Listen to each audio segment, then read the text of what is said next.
Rendon Labrador. Ayaw ko na makita ang mukha ko sa Facebook. Gusto mo pa bang bumalik si Rendon Labrador o ayaw na? Tama na. Hindi ka ba natatawag si Rendon Labrador? Hindi. Mga kapenyo, tirahin na natin itong may init na issue ngayon. Pasok, intro! Hey yo, what's up sa inyo mga kapenyo? At today meron na naman tayo napaka-init na reaction video. Good evening sa inyong lahat, Luzon, Visayas at Mindanao. At syempre sa mga kapwa nating OFW around the world. At sa mga solid kapenyo natin na patuloy sumusuporta, nagla-like, nagko-comment at nagsishare ng mga reaction video natin. Maraming salamat po mga solid kapenyo. At dito nga no, kapatid ni Rendon Labrador na si Jormel nag-survey nga dito sa mga tao kung gusto pa ba nila na bumalik etong si Rendon Labrador. At dito nga mga kapenyo, no, nakita ni Jormel kung gaano pa rin karami ang nagmamahal dito sa kanyang kapatid, no. Meron din mga ilan-ilan na ayaw na talagang bumalik dahil nga raw tinitira niya yung mga artista, tinitira niya yung ibang mga nasa social media na dapat daw talagang hindi tolaran yung ginagawa ni Rendon Labrador bilang isang motivational speaker. At kung kayo ang tatanungin ko mga kapenyo, gusto nyo rin ba na makabalik pa si Rendon Labrador dito sa social media? Comment nyo lang down below yan mga kapenyo at lahat-lahat po yan mabasa ko. At tara mga kapenyo, umpisahan na natin. Eto nga mainit na pag-interview ni Haring Bangis sa mga tao. Malalaman natin ngayong araw na to kung okay ang Let Rendon Back. Tara boss! Yun, no? So ayan guys, naghahanap tayo ng mga interview natin. Ayan guys, Let first Rendon Back! interview natin si ate. Ito si ate, umpisa ka agad. Ay, magtatanong lang po sana kami kung kilala mo si Rendon Labrador. Yan, Bakit no? po kayo nagtatanong sa akin? Ano lang po ito, parang survey lang. Survey lang po. Kasi nawala na po ang Facebook page ni Rendon Labrador. So kilala niyo po ba siya? Opo. Tatanong lang namin kilala, sana kung gusto niyo po bang mabalik ang Facebook page ni Rendon Labrador or ayaw niyo na? Naku po, ayoko na. Ayoko na. Kung may balik ng tao na yan, naku. Umpisa pa lang, ayaw na kagad. Zero ka agad. Artista. Si Vice Ganda, Coco Martin. Sinisiraan Tinira rin, no? Tinira. So ayan, ang first interview natin ay idol pala niya si Coco Martin at Vice Ganda. Ano po ba ang nagawa niya sa inyo? Bakit ganun? Parang galit na galit po sino? Galit talaga kayo. Kasi po, ayaw ni ate sinisiraan talaga niya. Tingnan mo tuloy, wala na ng show sila si Vice Ganda. Si Vice Ganda, mula sa simula. Naku, idol na idol ko yan. Pati yan si Coco Martin. Mula sa simula. Natatawa ako sa itsura ni Jormel. Parang hindi lang niya masabi, ate, daan-daan sa pananalita, kapatid ko yan. Sila yung mga yan. Talagang mga idol ko. Bakit ka sinisiraan? Hindi naman siya pinakialaman. Ka talaga. Ka talaga rin doon, Labrador. Ayaw ko na makita ang mukha ko sa Facebook, ha? Yari pa kasi hindi na makasalita mga kapenyo. Sa totoo lang, yung ibang fans talaga ni Coco Martin o nila Vice Ganda, natural, syempre galit yan kay Rendon Labrador. Pero doon naman sa mga solid Rendon Labrador, syempre masasabi rin nila na gusto nilang bumalik si Rendon, di ba? So, iba-iba talagang opinion. Dapat lang yan si Rendon. Ayaw ko kay Rendon. Ayaw. May lalim na na galit talaga. Salamat po, Nay. Thank you po. Thank you so much po. Yung kapatid, di lang makapagsalita, Grabe talaga galit ni ate. Yun ang first natin ha, Jay. Pucha, hot agad ha. Galit.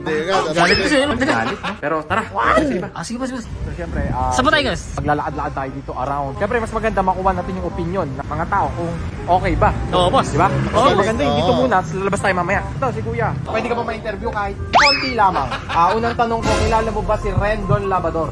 Kilala ko. Kung ikaw ang tatanungin ko, Kuya, gusto mo pa bang bumalik si Rendon Labrador sa social media? Kung may posibilidad po, pwede. So hindi ka galit sa kanya kasi alam mo naman na marami siyang haters na talagang inaaway niya mga siya. Okay lang ba sa iyo yun? Si Vice Ganda yun. okay naman po kasi minsan po tama din naman po yung sasabi niyo. Pwede. May punto mga kapenyo ha. Meron iba talaga na hindi naman talaga galit no dito kay Rendon Labrador. Meron naman iba na talaga sobra yung galit nila. Yung mga tao kasi minsan nakatingin lang tayo minsan sa sa mga mali. Yung mga magagandang nagawa niya hindi na natin nakikita. Kaya maraming salamat sa iyo.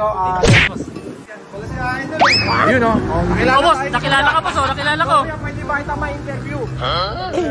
Ito kasi, si Rendon Labador, kilala mo naman yun, sigurado.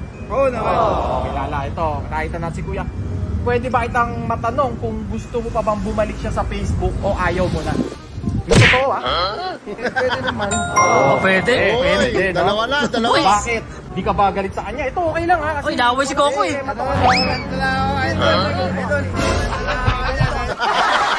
Parang ayaw magsalita ng mama, mga kapenyo, kasi alam niya na kapatid kasi to ni Rendon Labador. Siyempre kung magsasalita nga naman siya ng hindi maganda dito kay Rendon Labador, parang awkward naman, mga kapenyo, dahil yung kapatid yung nag-i-interview.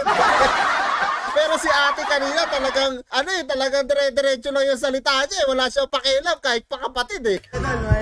ito kasi, lang to, parang sa loobin lang ng mga tao. Gusto lang din namin malaman, eh. Kung okay lang ba Survey na nga, survey. Mukha kayo na rin, kuya, no? Okay lang yan. No comment ka, pero gusto ko ayaw. Gusto pa rin, syempre. Siyempre. Idol eh, idol eh. Ayan. So si Kuya gusto pa rin niyang bumalik. Kuya, sama ko sa vlog to, ha. Sige. 2 points, 2 points. Wala bang sticker dyan, ha? Wala tayong sticker, eh. Pero meron tayong good luck para sa'yo. Okay. Ayop ka talaga, Arin Toliles. Parang pakis. So mukhang marami pang gusto, Jay, no? Oo, boss, naka 2 points na eh. 2-1 na, no? 2-1 na. Hindi na makabalik niya. Biro lang, ha. Hoy, si Kuya! Kuya, Hoy, si boss. makapansin, Kuya. Sakto. Ito, maganda to, Kuya, gwardiya. pwede ba ma-interview kahit saglit lang? Kuya, kilala mo naman sigurado Kuya, si guard. Rendon Labador. Oo, sir. Kung tatanungin kita, gusto mo pa bang bumalik si Rendon Labador o ayaw mo na? Pwede naman, sir, ibalik yung page. Oy! Pwede. Ulit. Bakit? Tatlo Bakit? na. Medyo marami naman siyang Tulungan, parang Matulungan, mga tamang nagawa. Kung ikaw makikita mo si Rendon Labador, ano masasabi mo sa kanya? Gusto ko lang masabi sa kanya na medyo boss-bossan niyo na yung pagiging sa Toxic. Pagiging Tama. toxic. Pagiging toxic. Hindi masabi ni Kuya, pero alam ko yun yung gusto niya sabihin. Oh, parang din talaga siya. Pero ayan, pero gusto niya pa rin bumalik, binibigyan pa nila ng chance. 3 points, boss, 3 points. 3 points na, no? 3-1.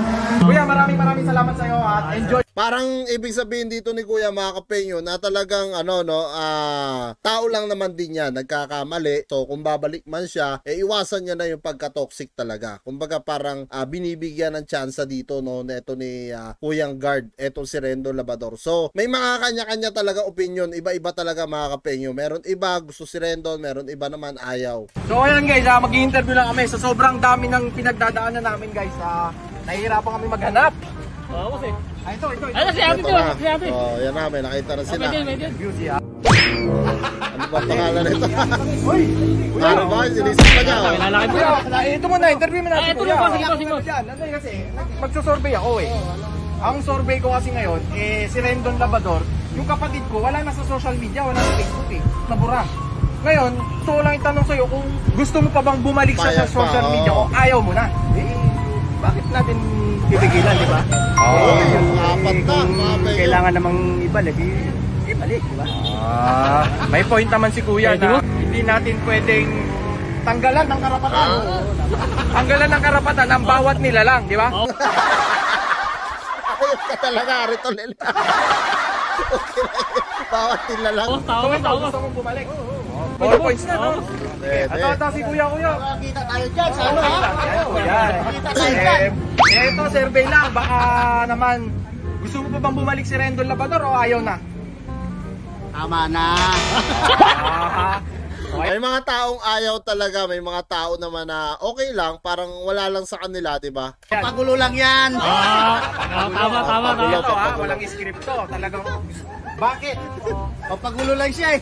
Si Tanggol. Pagulo. Boss, inawit si Tanggol eh. Kawawa naman. Wala namang ginagawang masama, di ba? So, ayan. Anong score natin? 4-2, boss, 4-2. Apat na yung Apat gusto na bumalik. ayaw. Oh. Dalawang Ay, apat ayaw. na gusto. Oo, boss, oo, boss. Dalawa So ayaw. ayan, tatanungin natin yung opinion ni ate. Ate, gusto mo pa bang bumalik si Rendon Labador o ayaw na? Ayaw ko na siyang bumalik. Ay. Nakasira lang siya sa Facebook. Grabe. So ito, wala tayong ano dito, ha. Boss, Ito, masasabi ko sa'yo, Rendon Labador. Ito, hindi to scripted. Talagang ayaw ka na nilang bumalik. So, Marami talagang ayaw din, boss eh, no? marami na may ayaw, ha. Para, Picture mo na. Picture muna kasi ate.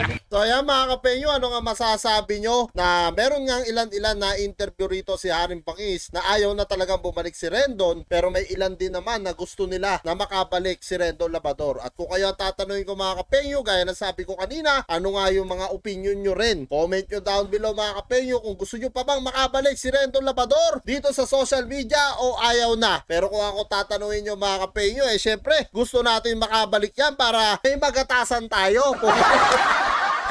Dahil nung nawala si Rendon Labrador, nawalan na ng clown talaga dito sa social media at wala na rin tayong magatasan. Hindi na tuloy ako makakain sa masasarap. Medyo papayat tayo nito pagka wala si Rendon Labrador. Anyway mga kapenyo, maraming salamat at kita-kits sa tayo sa susunod kong reaction videos. I would be up waiting for you if you had to leave.